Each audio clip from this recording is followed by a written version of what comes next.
Sup, intro web? First things first, like always, if I'm in your sub feed and you don't know why, it's one of these. In May 2023, the small town of Jessup, Georgia, was rocked by a horrific crime that initially appeared to be a tragic accident. 8 years. Great! Now that we've gotten to know each other, today we're talking about massive streamer Amouranth getting the boot from YouTube. A North Carolina musician is in some deep dukes for gaming the streaming system to amass millions of dollars. And sadly, we're gonna talk about the Apalachee High School incident. All in this end of the week episode of...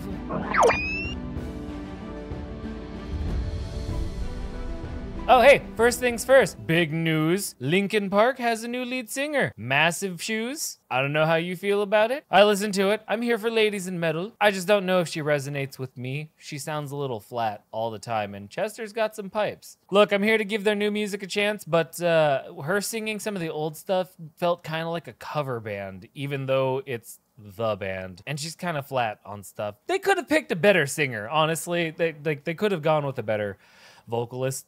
But, my 2 cents. Let's see what she's got though. Oh, and if you're new here to the channel, make sure you smash that subscribe button. You know, make sure you are always in the know. I mean, there's no reason to not be. Alice, let's talk about the pretty internet lady first.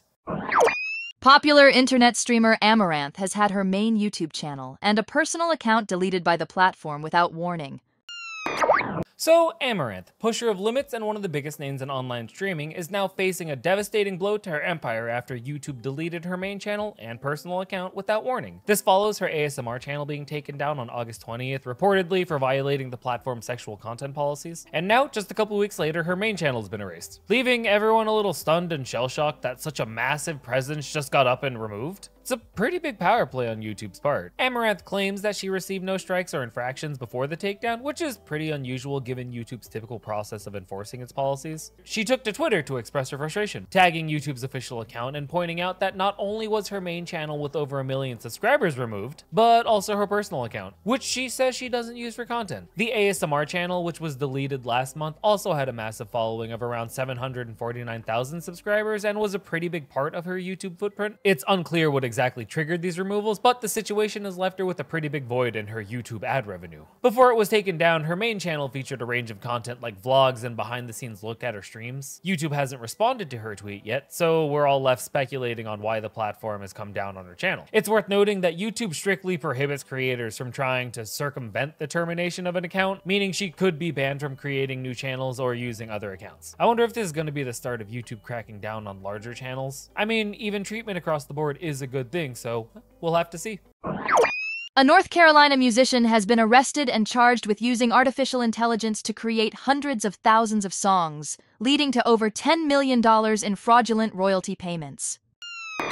So this guy's kind of a genius, let's be real. Michael Smith, a musician from North Carolina, was arrested on charges of fraud and conspiracy after reportedly using AI to generate hundreds of thousands of songs, which he then streamed billions of times to collect millions in royalties. Authorities say he essentially gamed the system, cheating other musicians out of their rightful earnings. Smith, who owns a small catalog of music, was said to have set up a complex web of fake accounts on streaming platforms. This setup reportedly generated around 661,000 streams a day, racking up a hefty sum of royalties of around $1.2 million annually. What made his scam so effective was the use of AI to create massive amounts of music, which helped keep the fake streams flying under the radar. Instead of raising alarms about repetitive content, the AI-generated songs were unique enough to avoid detection by the platform. The scheme didn't happen overnight, though. Reportedly, Smith had been running the operation since 2018 with the help of a music promoter and the CEO of an AI music company. In fact, Smith even bragged in an email last year about generating over 4 billion streams and walking away with 12 million in royalties. Like I said, the man's kind of a genius. He got caught, but kind of a genius. Now, authorities are saying the scam deprived legitimate artists of their share of royalty money, which streaming platforms are required to set aside a pool of funds for creators whose work is played. If you didn't know, they get paid. His fraud drew attention back in 2018 when a distribution company flagged possible issues, but he denied any wrongdoing at the time. You know, it's hard to not see this as a landmark case. I mean, you've got AI, streaming platforms, and royalty systems all sort of intertwined now, so. The case does raise some questions about how secure the platforms are and how easy it could be for someone to manipulate the system without getting caught for years. Like, I kind of really want to know how he did it. I mean, I'm asking for a friend. I wouldn't do it. My friend might, but No, not me. The consequences for his actions? Well, Smith is now looking at up to 60 years in prison if he gets convicted. You know, actually, I don't know if 60 years is worth 12 million there, so my friend's probably not going to do it. Somebody should maybe say in the comments how it was done, though, just for everybody else's educational purposes.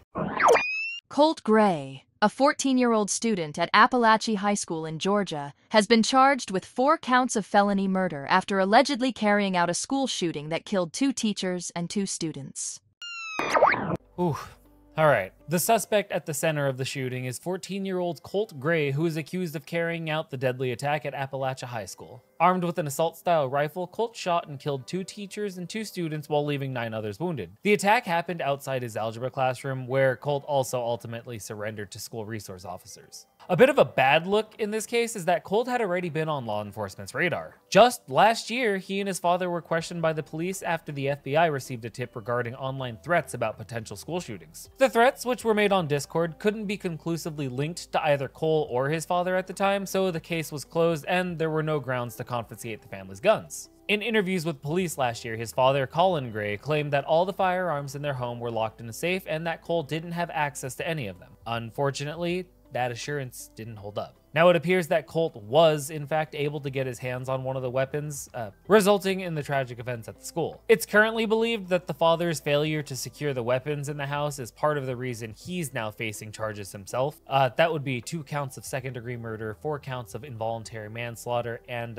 multiple counts of child cruelty. Students who witnessed the shooting are understandably traumatized. Hey, I'm sorry if I get any of these names wrong. One student, Layla Sayaroth, recalled hearing 10 to 15 gunshots, while another, Cassidy Reed, described seeing blood in the hallway and what appeared to be a disassembled firearm lying next to a body. As for Colt, details surrounding his arrest paint a picture of a teenager who was already struggling with his parents' separation and bullying at school, which sadly, as we've seen, is a common trait amongst past shooters. People really need to start treating each other better, honestly, and well, we're just gonna have to see how the situation develops from here. And that's where I'm gonna wrap things up today. It was pretty serious subject matter, so out of respect, I'm just gonna go, you know, no jokes, no memes. I'll just catch you later, okay? Bye.